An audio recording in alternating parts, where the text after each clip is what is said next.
You said there were a bunch of stuff on the shelves back here?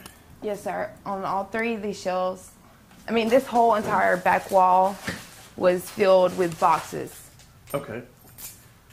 Now, what about your dad's stuff? You had a lot of, he said you had a lot of memorabilia there? He had all his Army things hanging up right here, all his Army clothes, all his Army boxes, important documents. Your dad's had all his stuff up there, you said? He had his Army clothes hanging here, and then he had his documents, big boxes of documents and certificates he had from the Army, pictures, things he cannot get back.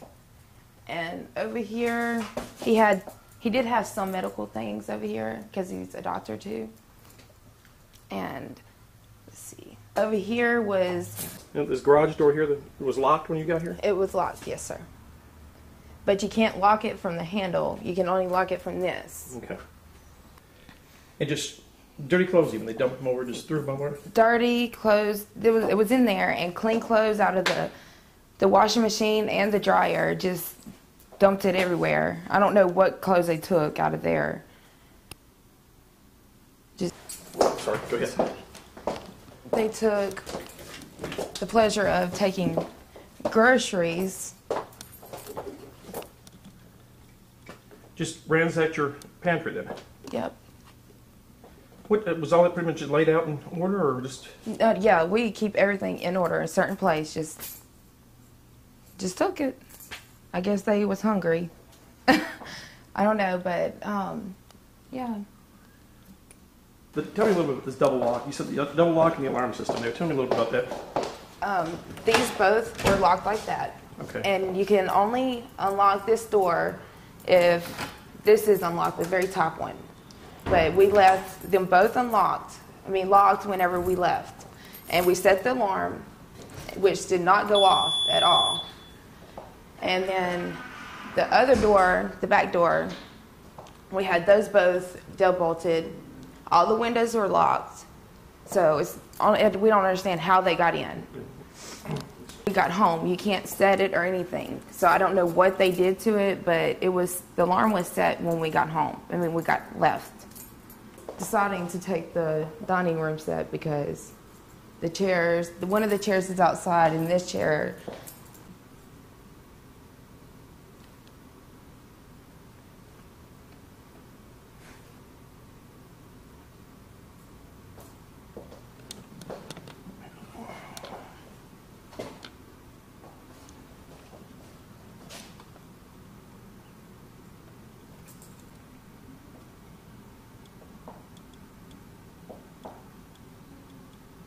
To take the dining room set because the chairs were against the wall because we didn't set the table up yet, and one of them's out in the garage. But this table is really heavy, and you have to take it apart to be able to move it. So I guess they decided to leave that alone. Okay, tell me what you have right here, right in this area. We had a big flat screen TV sitting right here. We had our cable connection right there, and we have a surround sound system. It's expensive. I don't know what kind it was, but they go around the walls. They took that and the DVD player, and just pretty much.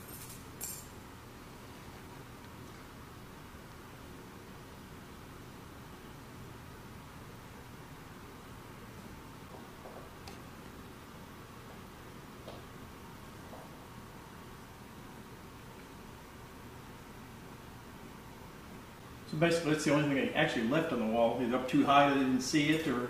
I'm thinking that they didn't see it. So, I mean, because they would have took it if they did.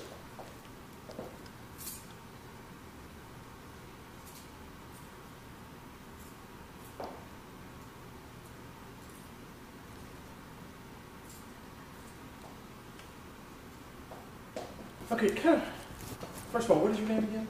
Kiera, right? Spell your first and last name for me. K-Y-E-R-A. Okay, great. Kind of look over toward me a little bit instead of right at the camera. Tell me, kind of give me a rundown what happened. Y'all came in Friday night. Start from the beginning. We got home about around 1 o'clock that morning, And we drove up and noticed the garage was open and the light was on, which we closed when we left. Well, automatically I can tell something was wrong. And because everything, my stepdad has everything in order where he knows where everything's at. Everything was just strode into the middle of the garage, and the laptop, there was a whole bunch of boxes gone, so it was like, holy crap. Well, we went to the door to see if it was unlocked, and which we didn't touch it with our hands because we thought they were going to fingerprint. And the door in the garage was locked, which you can only lock with a key or lock from the inside. And so thank God we had a key to get in our house. Well, we walked in and we looked around and the laundry room was strode. We walked into the pantry, took some groceries, and then walked in here, noticed the table and the chairs. And obviously the big screen TV was gone, the stereo system. My mom's room was ransacked. Some clothes was took out of there. They took everything out of my brother's room. They took partially most of my clothes. And took all my stepdad's military, anything military, any medicine we had here. Kind of describe anything military. I mean, kind of be more specific. Like his certificates, his dress blues, and his greens, and all his military uniforms. I can't even tell you everything he had because I'm not sure. And there's a lot of things that we don't even see. So. What about, he said some photographs and medals and such too? Yes, sir. Kind of tell me about that. Like medals that he's gotten from, because he's been in the military for 26 years. And he's retired, but he still works overseas. And he's a doctor, so he had a lot of his doctor stuff here. And he had that in a certain spot so nobody can touch it. And he had documents and things from things that he's done. You know, I can't really tell you too much about it because I don't know. Right. Because we're not even supposed to see things like that. Okay, now what about, I mean, tell me a little bit about your dad. He's been in the military. I talked to him last night for quite a while. He's been in the military 25, 26 years. Kind of give me a rundown of your history. He kind of told me why he moved from Michigan to up here and kind of run the whole thing down. He moved to Michigan. He lived in Michigan, but he got transferred to Savannah, and then he got transferred to Fort Polk. And that's whenever we met him. And him and my mom got married, so they've been married for about 10 years. And then he got promoted to major, and then he decided to retire from the military. But he still works overseas for Triple Canopy, doing his doctor thing, so. And then he moved from, well, I guess you all went to Fort Polk, he said, and he had to move. We moved out of Fort Polk, and we moved into our home in Elizabeth. And then we found out he had cancer, and they tried to treat it in Alexandria. But it kept getting worse, so they told him to go to MD Anderson. And I think he was like in his last stage of cancer. I think it's stage 4. And they decided to do a stem cell transplant, which worked amazingly because he's in full remission. So that's good. So we're happy about that. But that's why we're here today. We decided to stay because we love it here. And I mean, how hard is your dad's gone a lot? I mean, he's he needs to be overseas. He's over in Baghdad right now. Tell me a little bit about that. I mean, it's got to be tough, something like this too. He's gone for like 4 or 5 months at a time and comes home for a month. I mean, it's really hard, but we understand why he does what he does. I mean, and he loves it.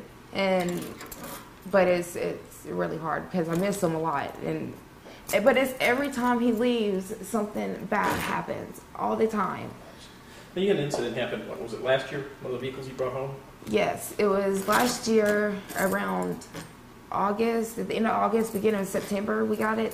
It was a brand new vehicle, and we had it for 2 weeks, and it got stolen. And we just got it back like a month before we moved here.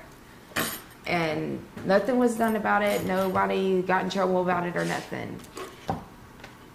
Yeah, but they did recover it. It stayed gone for a while, but they recovered it. They recovered it at some towing company.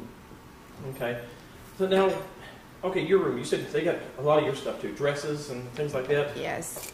I mean, even things that I'm seeing, they took things that really aren't a whole lot, I mean, of value to you, but would really not be some of the value.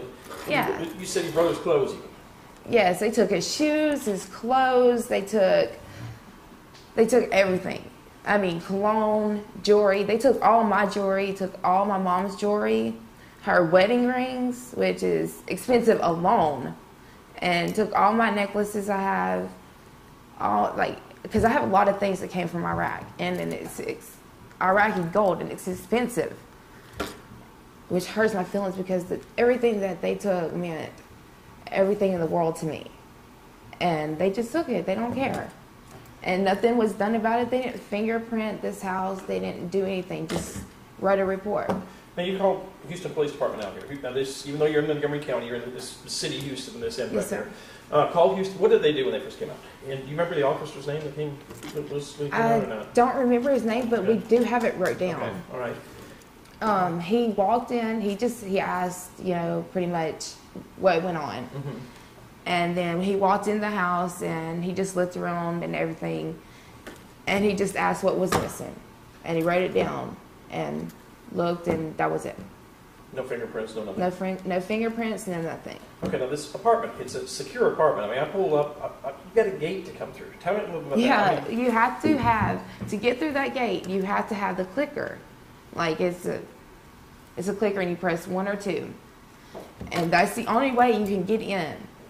But you cannot get in through the garage unless if you have the garage clicker that's in our vehicle that we were in Louisiana with. And we don't understand how these people got in our house because no windows are broken, nothing was unlocked. We locked everything and checked all the windows, and the garage was shut. When we came home, the garage was opened, and the garage door was locked. So it's weird. mm-hmm. Somebody had to have had a key, had a way to get into our garage for this to have happened. What about now the apartment complex? They've got security cameras out here. What's been done there? Nobody has checked the security cameras or nothing. They haven't checked. Nobody's done anything. I mean, your dad, I talked to him last night for a while. He's kind of upset. He's a couple thousand miles from here. Can't really do anything. He's just tied. His hands are tied, and he's trying to do everything he can from that end on it. Especially because they took his stuff that's so personal. It might be junk to somebody else, but it's stuff that somebody else shouldn't see, and it's personal to him, and he can't get it back because somebody did not care enough. I don't understand why take somebody's stuff. I mean, and like my stuff, my mom's stuff, and my brother's. It meant everything that was taken from us meant a lot. Not alone expensive, but meant things to us, Yes. It had value to us. And he was what, Rangers, or he was the Army Ranger, or what? Yes, sir. So tell me a little about that. He was pretty much everything. He did everything. He was a Ranger for as long as he was in the Army. He got promoted. He kept getting promotions. He could have got promoted more than a major, but he recently retired after that. So I guess because he wanted a normal life, but he missed his old life, so he went to go back to Iraq and all that. So he's a physician's assistant now in Iraq for Yes, sir. for a company, for basically a security type deal. Yes, sir. Okay. All right. Okay, tell me a little bit about the bed. You said when you came home, how was the bed? the bed was, all this was flipped over. The mattress was off the bed, which we have a memory foam on here too, and just through. So we had to fix it so we can have at least somewhere to sleep. Okay. And this bed is hard to carry, and plus the mattresses is really heavy, so I guess they didn't think they were strong enough to carry it. But, yeah, that's pretty much it. But they took jewelry from over here, medicine. Now you just basically replaced the TV, but I mean they took everything from over here. This TV came out of the garage because there was a big screen TV in here, and in my room, we had like 3 big screen TVs. Gosh. You said there are 2 laptops over there also? Yes, sir. Okay. They're not here no more.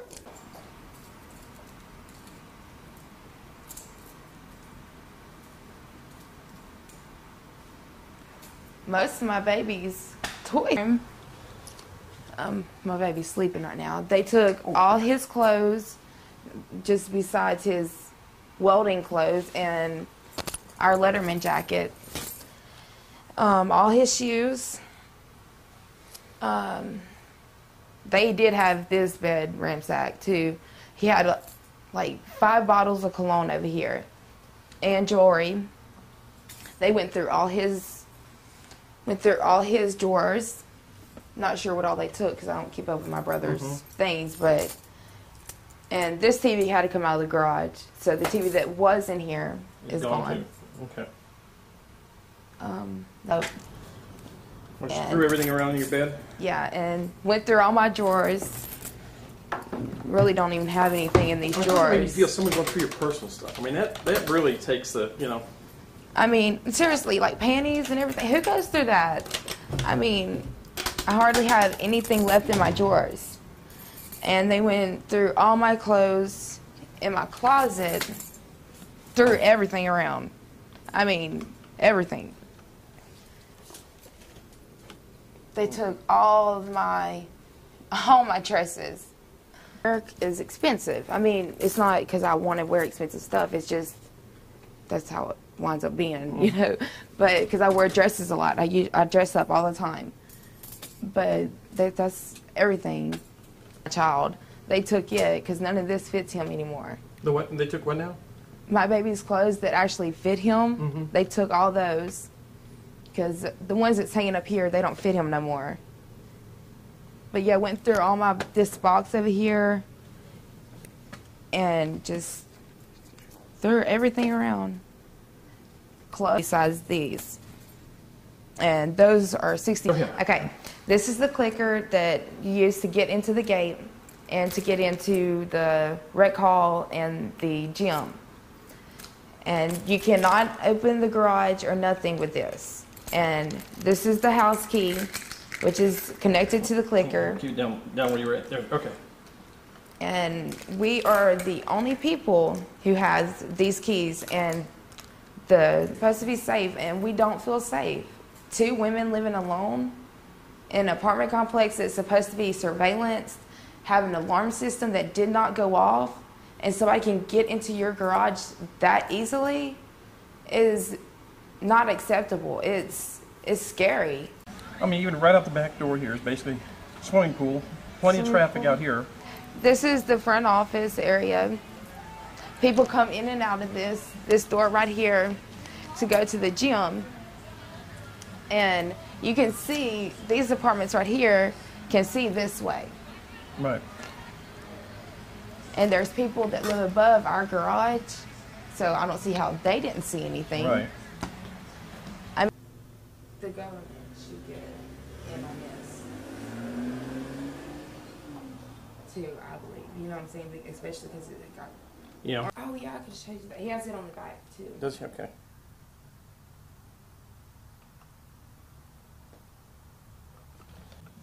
Never eat crawfish in your garage.